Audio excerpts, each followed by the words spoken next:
What's happening, Bills Mafia? Ryan Thomas here live on the Thomas Take Sports podcast. It's been a little bit since I've been on the show. Really happy to hop on here. It has been a little over a week. Last Sunday, obviously, I was on the show. After that, I started to have not such a good day or not such a good week, next few days. Started to feel a little bit under the weather. And have stayed home, staying safe, staying home. And I'm happy to feel good enough to finally be back on the Thomas Take Sports podcast and provide you guys with the content that you guys deserve. Buffalo Bills fans, buckle up. This is the show that you need to be tuning into. The Buffalo Bills 2021 offseason preview, previewing the upcoming NFL offseason. Now, we are 1 week away from the 2020 season Super Bowl. Obviously, the Kansas City Chiefs, Tampa Bay Buccaneers doing battle in that one.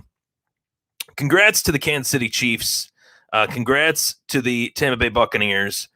I think that's going to be a great Super Bowl. It's a classic matchup, I think, between two really good teams. And I think even more than that, it's a phenomenal matchup between two quarterbacks that you can't get much better a matchup than Pat Mahomes and Tom Brady. You just can't. I think that, styles make fights, I like to say, in the world of boxing and mixed martial arts. Well, styles make good quarterback duels between Tom Brady and Pat Mahomes. I don't think you could pick a better quarterback duel than that in terms of the rest of the league. The NFC Championship game was what it was. The Kansas City Chiefs in the AFC Championship game, they did what they needed to do. The NFC Championship game, I should say, was what it was. Tom Brady, with this array of weaponry that he has at his disposal, he's able to do quite a lot. And it just goes to show you that the GOAT discussions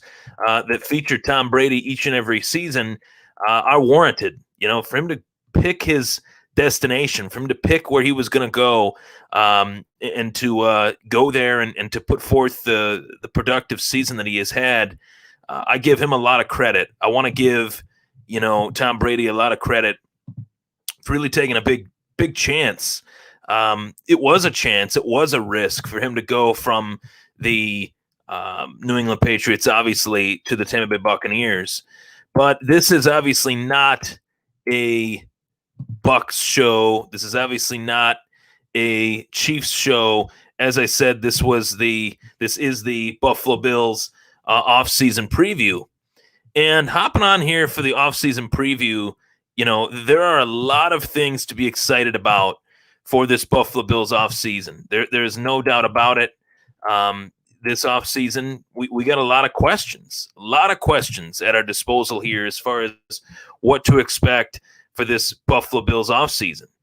Questions that I think will be answered in short order. Judging the Brandon Beane end of season press conference, Brandon Beane said things that really, I think, told a tall tale in terms of what his expectations are, what he's looking to do in terms of building this team up, and what's the next step for this team, and some of the roster decisions that the Buffalo Bills are going to have to make. The biggest question for me, actually, is not the elephant in the room at the quarterback position. I'll get to that a little bit later.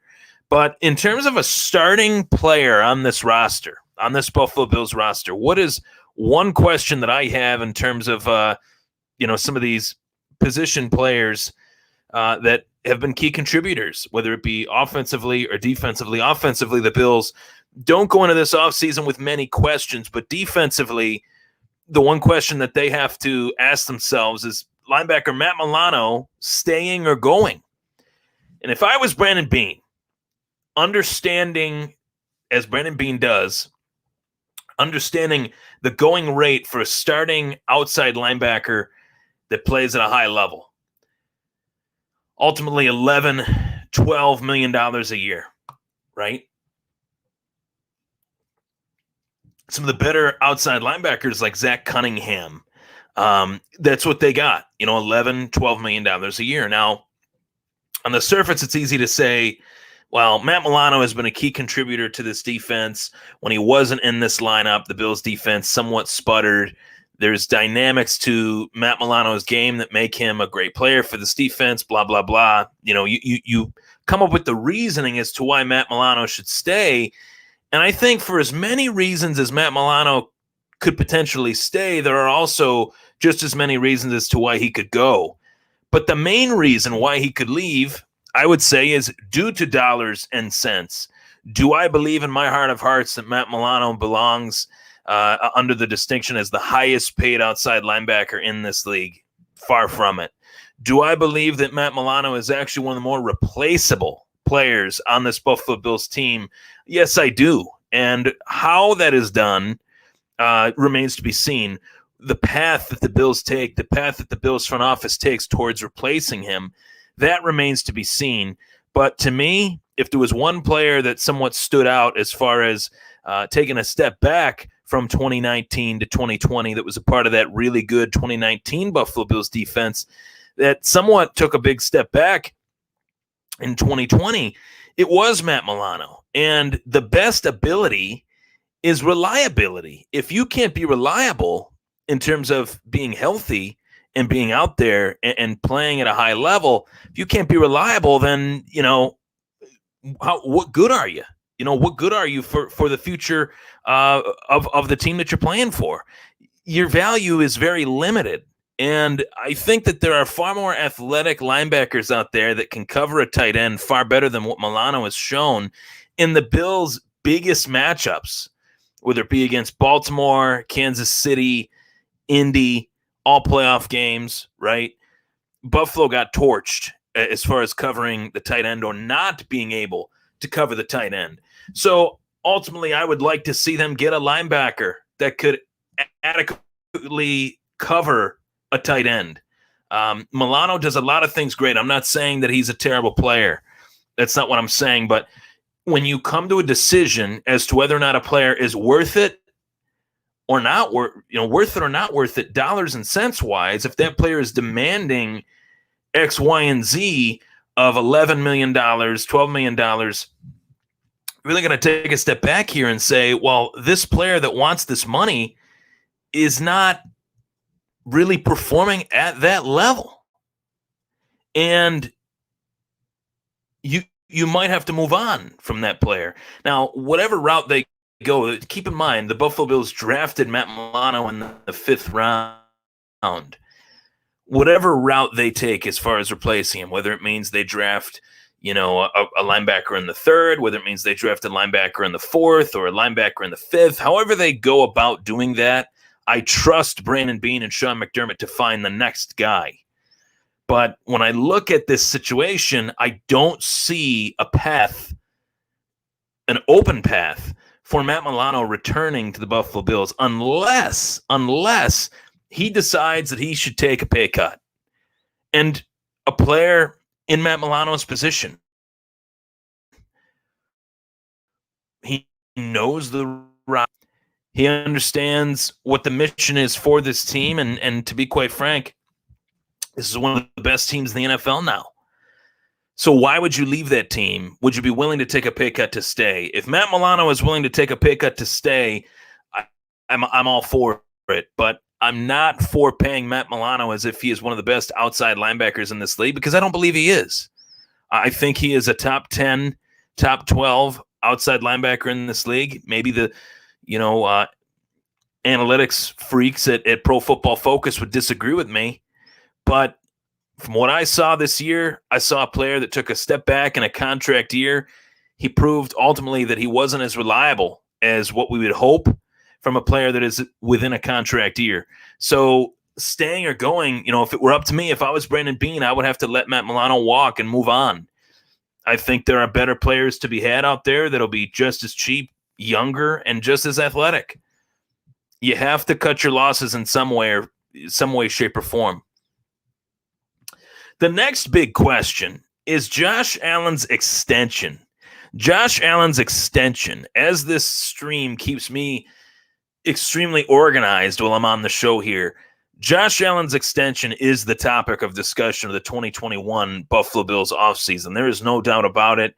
He is the face of the franchise. He is the quarterback of the present and future, as I said a couple years back. But to see it come to fruition with this massive leap from year 2 to year 3, we now know that Josh Allen is not only the guy, we know that he's one of the guys that is known as one of the best quarterbacks in this league. If you were to put together, a quarterback power ranking, where would Josh Allen rank? Probably in the top 4.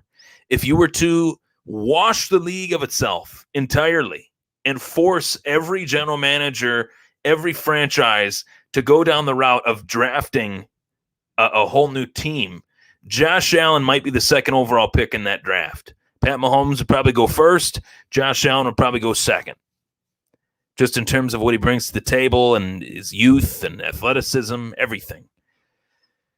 So Josh Allen's extension, yeah, that definitely is the topic of discussion here for this show. One of them, no doubt about it. What's the type of money that he's going to generate? You look at some of these quarterback contracts. I go to spottrack.com and I say to myself, man, there are quarterbacks in this league that are making exuberant amounts of money, to say the least. Quarterbacks that are not as good as Josh Allen.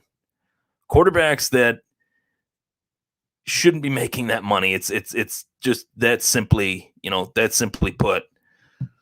But Buffalo, despite the fact that Buffalo has one of the top 5 quarterbacks in the league, their quarterback payroll totals $8.7 million. That is going to change. It has to change, right? It has to change. Based on the position, based on the top salaries, the contracts, Josh Allen should get somewhere between $30 to $35 million. Based on what he has done as well, what the future of the position holds, is that you have Pat Mahomes obviously at the top. You have Deshaun Watson obviously second in the ranks. You have Matt Ryan, who is up there. He's up there for sure. 35, 34, 35 years old. But now, newly traded Detroit Lions quarterback Jared Goff, he's making, $25 million with the Detroit Lions. We'll update things as well. Heading into next season, some of the quarterbacks that next season are going to get a lot of money. Those include Kirk Cousins, obviously $35 million. Watson, $35 million, as I mentioned. Ryan Tannehill, $29 million. Aaron Rodgers, $25 million. You mean to tell me that Josh Allen does deserve more money than Carson Wentz? I don't think so. So Josh Allen's extension, what will that look like year to year? Breaking that down, how will that break down? I think he's going to get excess of 30 to 35 million. Is it over a 6-year span? Is it over a 7-year span? Josh Allen obviously wants to stay here. I want him here. You want him here. Everybody wants him here. And he's going to stay here. I think that the Bills brass will make this an underlining mission of this 2021 offseason that we have to get our quarterback extended for the long term. And I love it. What player in this league deserves an extension more than Josh Allen? Not many. So I look forward to seeing how this materializes in the coming weeks, but it's very tricky. Because should Josh Allen make more money than Watson? Watson hasn't played. Well, yeah, he did. I correct myself. Watson did play in an AFC Championship game. So, yeah, I guess you could say that, they're right on par as far as dollars and cents wise. But will Buffalo pay him more than that? They got a lot of interesting decisions to make in terms of their cap situation. I'll get to a comment here that was written by Adam. Adam says, what do you make of Isaiah McKenzie's Instagram? That sounds like he is going to become a free agent, or are people looking too much into it? A lot of these players, they have social media, obviously. We're living in a social media day and age. And, the fact is, we do read too much into that, but sometimes reading too much into that is never enough. Deshaun Watson, to talk about that whole situation, right? Deshaun Watson says that he wants out. No one's really willing to listen. But then he starts to take the Texans off his social media. He starts to speak louder about how he wants to be out of Houston and everything like that. Well, they're listening now. Houston is listening now. The Texans fans are listening now. So I don't think we read into it too much. On occasion we do, but I could see why people do that, and sometimes it's proven to be right to read into a player's social media. And in that particular situation with Isaiah McKenzie, that is another question that the Bills have on their roster. The wide receiver position. And it's not that, the Bills need wide receivers. The Bills actually have one of the best wide receiver depth charts in the NFL. It was a large part as to why they went 13-3, right? With Diggs, with Brown, Beasley, Gabe Davis. But mentioning John Brown in this sentence, I say to myself, John Brown wasn't really readily available. To take what I said about Matt Milano, he wasn't really readily available for the Buffalo Bills. He was hurt a lot. He was nicked. He was banged. He was bumped and bruised quite often. So to get him back at 100% would be huge for 2021. But will it even matter? Will the Bills decide to make some cap-cutting moves to spread out their dollars and cents for extensions on Allen, to get that difference maker on the defensive side of the ball, whether that's J.J. Watt or somebody else? That's something that I wouldn't be opposed to it on a short-term deal. Talk about that a little bit later, because that's a question that I've also read quite often from my listeners and viewers. And I say to myself, you got a guy like Kenny Stills for a reason, although it was late in the regular season. Getting a guy like Kenny Stills, I think, provides depth that not many teams really have. How much better is Isaiah McKenzie than Kenny Stills? I don't know if he's that much better. How much better is John Brown compared to Kenny Stills? They're very similar players. So why have three versions, essentially, of the same guy and stretching yourself out to having, 8 wide receivers? There's a pecking order here that the Bills are going to have to sort this out. I think Diggs, Gabe Davis is their number 2, in my opinion, heading into 2021. Cole Beasley, the number 3, in the sense that the 3 is the slot guy. And Isaiah Hodgins as well was a wide receiver that they drafted out of Oregon State that many people believed would be better than Gabe Davis heading into his rookie year. And Gabe Davis was the one that showed up and showed out, whereas Isaiah Hodgins took a back seat. Are they willing to give Isaiah Hodgins another year to prove himself, being that he's on a rookie contract, or not? That's something that I really look forward to seeing. And I think those questions in particular, like about their wide receiver position, those will be answered come training camp. And I hope, for obvious reasons, that the training camp is attendable. That people can attend it, watch it, because that is a fun time out at St. John Fisher. I've greatly enjoyed it. So my last topic of discussion in regards to the Buffalo Bills offseason is the Bills' run game, or lack thereof. This Buffalo Bills run game has been a sore subject for me practically all season long. I believe in Devin Singletary. I believe in Zach Moss. I think they can get the job done. The question is, and the question has been answered in the fact that Brian Daboll doesn't fully believe in these guys. If he did, they would have got the ball a lot more. If he did, he would have found ways to get them the ball a lot more than he actually did. And I'm not saying that, Daboll was wrong for that. I'm just saying if he had the utmost belief in Devin Singletary, in Zach Moss, he would have found a way to get them the ball more. He would have featured them in the offense, which Singletary and Moss were never featured. They were just given their very slim amount of touches. So I say to the Bills fans, there will be some sort of reinforcement added to this run game. And pay attention to how I'm saying that.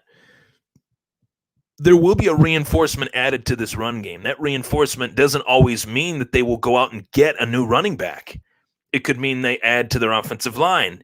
It could mean that they brush up the tight end position. Maybe they go out and sign a Jonnu Harris if he's a free agent. Or Jonnu Smith. But, ultimately, do they go down that path? Mel Kiper in his first mock draft, for what it's worth, Mel Kiper had Najee Harris as his 30th overall selection of the Buffalo Bills, who is the running back for the Alabama Crimson Tide. Do the Bills go down that path? I don't see it. I see the Bills adding to their defense in this draft, however they see fit. I don't see a running back being the position that the Bills dip their toes in the first round, especially. Not many teams elect to go draft a running back in the first round. That's just not the day and age that we live in anymore, unless they are a truly elite player. Like Josh Jacobs was taken late in the first round, 20s, in the 20s somewhere by the Raiders when they had multiple first-round picks that year from the Mack trade and from the Cooper trade. So, Buffalo doesn't have that luxury. We only got one first-round pick. We didn't have a first-round pick last year due to the Stephon Diggs trade.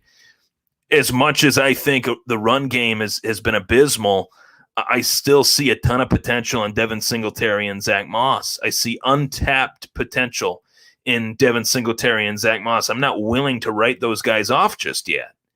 And, for the fans that are, for the analysts that are, for the podcasters that are, that's fine. Agree to disagree on this one. But I think if you use Devin Singletary out in space more, it would open things up more for him, which would in turn open things up in between the tackles for a running back like Zach Moss. And I really liked what Zach Moss was doing prior to his injury. In seldom opportunities, Zach Moss made the most of them.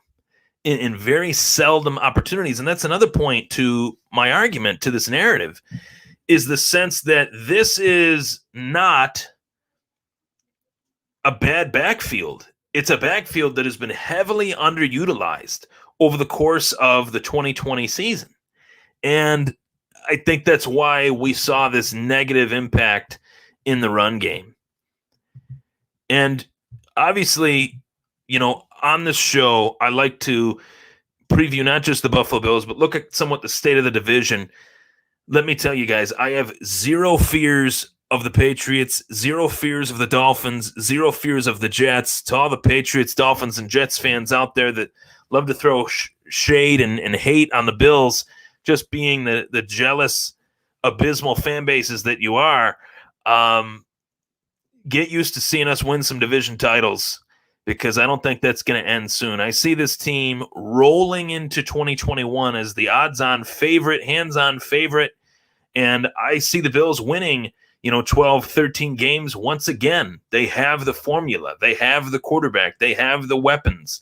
They have a defense that I think there's room for this defense to grow, and I expect players on this team, especially on the defensive side of the ball, to make that next step. Maybe we see more from A.J. Epinesa next year. Maybe we see more from Ed Oliver next year. Those are the two players that I want to see make a big step heading into year 2 and year 3, and that could pay big dividends for the Buffalo Bills. So there you have it. My Buffalo Bills 2021 offseason preview. Draft, the NFL draft is 2 months away, a little more than 2 months away, 2 months and 3 weeks away, 4 weeks away. And, there are a lot of people out there saying that the Bills are going to add to their offense. I don't see it. I think a defensive player will once again be drafted with a first round pick by Sean McDermott and Brandon Beane. Maybe you put another corner there alongside Trey White. Maybe you get a safety to replace, Hyde or Poyer eventually when their time comes. I think a safety that could cover just as good is just as good as a linebacker that can cover, if not better than a linebacker that can cover. That big nickel type player. Could they go out and get that guy in this next year's draft? Maybe not in the first round, third, fourth, fifth round. That's another position that they could look at. And I do want to see the Bills extend Darrell Williams. That is something that I think needs to happen. He was phenomenal this season. That was one of Brandon Beane's best pickups. And for Darrell Williams to just be plug and played at the right tackle position and to play the way that he did from week 1 to the AFC Championship game, bravo to Darrell Williams. He revived his career here. And this Buffalo Bills offensive line, great in pass protection, not so great in run blocking. We'll hope to see that change. I'm Ryan Thomas. It was the Thomas Take Sports Podcast. Take care, stay safe, and go Bills.